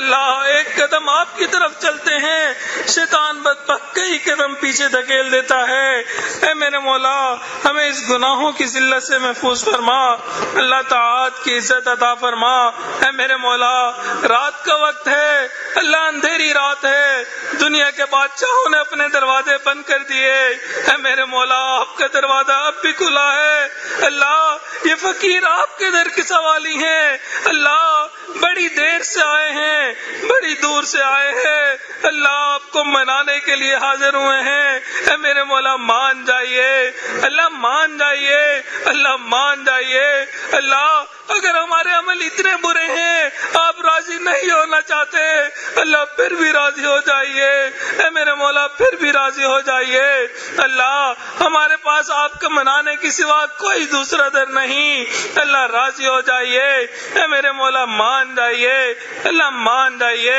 پروردگار عالم اتنے لوگ اگر اکٹھے ہو کر کسی دنیا کے سخی کے پاس چلے جائیں، اللہ شاید اس کے لیے 1 روپے نہ دینا مشکل کام ہے، اللہ آپ کے لیے ان کو بخش دینا آسان کام ہے، اللہ آج بخش دیجئے، اے میرے مولا بخش دیجئے، اللہ رحمت کے خزانے عطا فرما دیجئے۔ پروردگار عالم ہم آپ کے بہت کمزور بندے ہیں، اللہ ہم سے تو دھوپ کی گرمی برداشت نہیں ہوتی، اے میرے مولا آپ کے جہنم کی گرمی کیسے برداشت ہوگی؟ اے میرے مولا ہم بہت گناہ گار ہیں، بہت خطا کار ہیں، اللہ آپ کی محبوب کی امت سے ہیں، اے میرے مولا ہمارے عملوں کو نہ دیکھیے گا، گنبد خضرا کو دیکھ لیجئے گا، اے میرے مولا ہمارے کاموں کو نہ دیکھیے گا، نبی علیہ الصلوۃ والسلام کے رات کے سجدوں کو دیکھ لیجئے گا، اے میرے مولا ہماری عادات کو نہ دیکھیے گا، محبوب کے کرم آنسوں کو دیکھ لیجئے گا، اے پروردگار عالم ہمارے تمام گناہ معاف فرما۔ پروردگار عالم اپنے محبین بندوں میں شامل فرما، اپنے مقربین بندوں میں شامل فرما۔ اے میرے مولا آپ کے محبوب نے آپ کا در دکھلا دیا، یہ بھی بتلا دیا اس در کے سوا کوئی دوسرا در نہیں، انبیاء بھی اسی در پہ چکے، اولیاء بھی اسی در پہ چکے، اللہ ہمیں بھی آپ کے در سے ملنا ہے۔ اے میرے مولا ہمیشہ اپنے در سے عطا فرما، اللہ ہمیشہ اپنے در سے عطا فرما۔ پروردگار عالم آپ نے قرآن مجید میں فرمایا یا ایھا الناس انتم الفقراء، اے انسانو تم سب کے سب فقیر ہو۔ دوسری جگہ یہ بھی فرما دیا انما الصدقات للفقراء، صدقات فقیروں کے لیے ہوتے ہیں۔ اللہ جب صدقات فقیروں کے لیے ہیں، اللہ ہم فقیر حاضر ہیں، اللہ اپنی ستاری کا صدقہ دے دیجئے، اللہ غفاری کا صدقہ دے دیجئے، اے میرے مولا اپنی کریمی کا صدقہ دے دیجئے۔ پروردگار عالم ہمیں قبول فرما لیجئے۔ اللہ آپ نے قرآن مجید میں فرمایا وَأَمَّا السَّائِلَ فَلَا تَنْهَرْ، سوالی کو انکار نہ کرو، جھڑکی نہ دو۔ اللہ جب ہم کمزوروں کے حکم ہیں، اللہ ہم بھی تو آپ کے در کے سوالی ہیں، اللہ انکار نہ کر دیجئے، میرے مولا انکار نہ کر دیجئے، اللہ جھڑکی نہ دے دیجئے، اللہ دور نہ کر دیجئے۔ اے میرے مولا اگر آپ نے اپنے در سے دھتکار دیا، مولا ہمارے پاس کوئی دوسرا در نہیں، اللہ ہم بھٹک جائیں گے، اللہ بچا لیجئے، اے میرے مولا بچا لیجئے، اے میرے مولا بچا لیجئے۔ پروردگار عالم کرم کا معاملہ فرما دیجئے۔ پروردگار عالم دور قریب سے لوگ آئے ہیں، اللہ بڑی تمنائیں لے کے آئے ہیں، اللہ بڑی خواہشات لے کے آئے ہیں، اللہ اگر آپ نے قبول نہ کیا، اللہ ہمارا یہاں آنا کس کام کا، اللہ اکٹھا ہونا کس کام کا؟ اے میرے مولا آپ کے ایک ولی کے دروازے پہ آئے بیٹھے ہیں، اللہ آپ نے یہاں کی حاضری قبول نہ کی، اے میرے مولا پھر تو ہم بدبخت ہو جائیں گے، اللہ شکی ہو جائیں گے، اے میرے مولا بدبخت ہونے سے بچا لیجئے، اللہ شکی ہونے سے بچا لیجئے۔ پروردگار عالم اپنے مقربین میں شامل فرما دیجئے۔ اے میرے مولا ہم بہت گناہ گار ہیں، مگر ایک حسرت ہے جب قیامت کے دن آپ کے سامنے حاضری ہو، اے میرے مولا آپ ہمیں دیکھ کے مسکرائیں، ہم آپ کو دیکھ کے مسکرائیں۔ پروردگار عالم ہمیں سعادت عطا فرما دیجئے۔ اے میرے مولا چھوٹا منہ بڑی بات، مگر مولا بڑی حسرت ہے، آپ ہمیں دیکھ کے مسکرائیں، ہم آپ کو دیکھ کے مسکرائیں۔ پروردگار عالم ہمارے تمام گناہ معاف فرما۔ اے میرے مولا اگر آپ نے معافی نہ دی، اللہ کل قیامت کے دن اگر آپ نے نامہ اعمال کھول دیا، اے میرے مولا وہاں تو آقا بھی موجود ہوں گے، اللہ ہم ان کو کیا منہ دکھائیں گے، کیا کہیں گے؟ اے میرے امتی میں تیری خاطر ساری رات سجدے کرتا رہا، ساری رات نمازیں پڑھتا رہا، تو نے کیا کیا؟ اللہ ہم تو کسی کام کے نہ رہیں گے، اے میرے مولا تمام گناہوں کو معاف فرما۔ پروردگار عالم محبوب علیہ الصلوۃ والسلام کی سنتوں پہ عمل کرنے کی توفیق عطا فرما، اللہ ان کے نقش قدم پر چلنے کی توفیق عطا فرما۔ پروردگار عالم ہمیں ان کا سچا امتی بن کے زندگی گزارنے کی توفیق عطا فرما۔ پروردگار عالم آپس میں گھر میں الفت محبت پیدا فرما، اللہ بہن بھائیوں کے درمیان محبت پیدا فرما، اللہ والدین اولاد کے درمیان محبت پیدا فرما، اللہ والدین کی خدمت کرنے کی توفیق عطا فرما، اللہ ایک دوسرے کے حقوق پورا کرنے کی توفیق عطا فرما، اللہ حقوق اللہ اور حقوق العباد پورا کرنے کی توفیق عطا فرما۔ اے میرے مولا جو نصیحتیں ہم نے سنی ان پہ عمل کرنے کی توفیق عطا فرما۔ پروردگار عالم جیسے بھی ہیں گناہ گار ہیں خطا کار ہیں مگر آپ کے در کے سوالی ہیں، اے میرے مولا ہمارے دلوں کی نیک تمناؤں کو پورا فرما۔ پروردگار عالم دور بیٹھی جو عورتیں ان دعاؤں پہ آمین کہہ رہی ہیں اللہ ان کی نیک تمناؤں کو پورا فرما۔ اے میرے مولا عورت کمزور ذات ہوتی ہے، اپنے دل کی بات کسی سے بیان بھی نہیں کر سکتی۔ اللہ ہم نے اس دنیا میں دیکھا اگر چل کے آ جائے لوگ قتل کے مقدمے معاف کر دیتے ہیں۔ اللہ یہ تیری بندیاں دور قریب سے چل کے آئی بیٹھی ہیں، اللہ ان کے دلوں کی نیک تمناؤں کو پورا فرما۔ اللہ ان کے آنے کو قبول فرما، ان کی حاضری کو قبول فرما۔ اے میرے مولا جو اولاد کے طلبگار ان کو نیک صالح اولاد نرینہ عطا فرما، جو صاحب اولاد ان کی اولادوں کو نیکوکار بنا، فرما بردار بنا، ماں باپ کی آنکھوں کی ٹھنڈک بنا۔ اے میرے مولا اولاد کے غموں سے محفوظ فرما، اولاد کے دکھوں سے محفوظ فرما، اولاد کی پریشانیوں سے محفوظ فرما۔ پروردگار عالم اولاد کی محبت عطا فرما، اللہ اپنا قرب عطا فرما، اللہ اپنے مقربین بندوں میں شامل فرما۔ اے میرے مولا شب زندہ دار لوگوں میں شامل فرما۔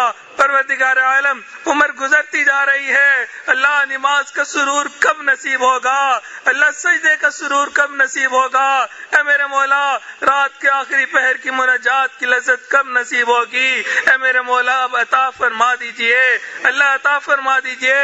اے میرے مولا اس مجمع کے اندر کتنے چھوٹے بچے ہیں اللہ آج وہ سچی توبہ کرتے ہیں، اے میرے مولا جوان خون بھی معافیا مانگ رہا ہے، اے میرے مولا مان جائیے، اللہ مان جائیے۔ اللہ اگر آپ نے دھتکار دیا توبہ قبول نہ کی شیطان بھٹکائے گا، نفس ورغلائے گا، جوانیاں ضائع ہو جائیں گی، اے میرے مولا جوانیاں ضائع ہونے سے بچا لیجئے۔ اے میرے مولا کتنے لوگ اس مجمع میں ایسے ہیں اپنے بال سفید کر بیٹھے، دل سیاہ کر بیٹھے، اللہ آج تو وہ بھی آپ سے معافیا مانگ رہے ہیں، اے میرے مولا معاف کر دیجئے۔ اللہ آپ کو تو سفید بالوں سے حیا آتی ہے، اللہ ان سفید بالوں کا واسطہ دیتے ہیں، اللہ مان جائیے، اے میرے مولا راضی ہو جائیے۔ پروردگار عالم ہم نے رمضان کے فقیر کو دیکھا، اس کو کوئی نہ نہیں کرتا، کوئی جھڑکی نہیں دیتا، سب کہتے ہیں یہ تو رمضان کا فقیر ہے، اللہ سب اس کو عطا کرتے ہیں۔ اے میرے مولا ہم بھی رمضان کے فقیر آئے بیٹھے ہیں، اے میرے مولا عطا کر دیجئے، اللہ عطا کر دیجئے، اللہ ہمیں مغفور بنا دیجئے، اللہ مغفرت کے ساتھ اٹھنے کی توفیق عطا فرما دیجئے۔ پروردگار عالم جیسا آپ چاہتے ہیں ہمیں ویسا بننے کی توفیق عطا فرما، اے میرے مولا جو مانگا وہ بھی عطا فرما، جو مانگنا چاہیے تھا نہیں مانگ سکے وہ بھی عطا فرما۔ پروردگار عالم ہمارے عزیز اقارب مشائخ رشتہ دار جو اس دنیا سے فوت ہو گئے ان کی مغفرت فرما، جن کی آپ نے مغفرت کر دی قرب کے اعلیٰ ترین درجات عطا فرما۔ اے میرے مولا ہمارے حضرت جی کا سایہ ہمارے سروں پہ تادیر قائم فرما، اللہ تادیر قائم و دائم فرما، اے میرے مولا ان کی زندگی میں برکت عطا فرما، اللہ ان کے کاموں میں برکت عطا فرما، ان کے فیصلوں میں برکت عطا فرما، اللہ قدم قدم برکت شامل حال فرما، اللہ ان کی تعلیمات پہ عمل کرنے کی توفیق عطا فرما، اے میرے مولا ان کے لیے رسوا ہونے سے محفوظ فرما۔ پروردگار عالم مشائخ نے جو ذمہ داری دی اللہ اس کو پورا کرنے کی توفیق عطا فرما، اے میرے مولا پورا کرنے کی توفیق عطا فرما۔ پروردگار عالم ہمیں ان کے لیے رسوائی کا سبب نہ بنا، اللہ رسوائی کا سبب نہ بنا۔ پروردگار عالم ان کے دل کی ٹھنڈک بنا، اللہ آنکھوں کی ٹھنڈک بنا۔ پروردگار عالم اپنے محبوب کا اچھا امتی بن کے زندگی گزارنے کی توفیق عطا فرما، اللہ معاشرے کا اچھا فرد بن کے زندگی گزارنے کی توفیق عطا فرما۔ پروردگار عالم گھروں میں الفت محبت پیدا فرما، اللہ مرضوں سے محفوظ فرما، قرضوں سے محفوظ فرما، جان مال کی حفاظت فرما، عزت آبرو کی حفاظت فرما، اللہ ہمارے ایمان کی حفاظت فرما۔ اے میرے مولا جو مانگا وہ بھی عطا فرما، جو مانگنا چاہیے تو نہیں مانگ سکے وہ بھی عطا فرما۔ صلی اللہ تعالی علی حبیبہ سیدنا محمد وآلہ واصحابہ اجمعین برحمتک یا ارحم الراحمین۔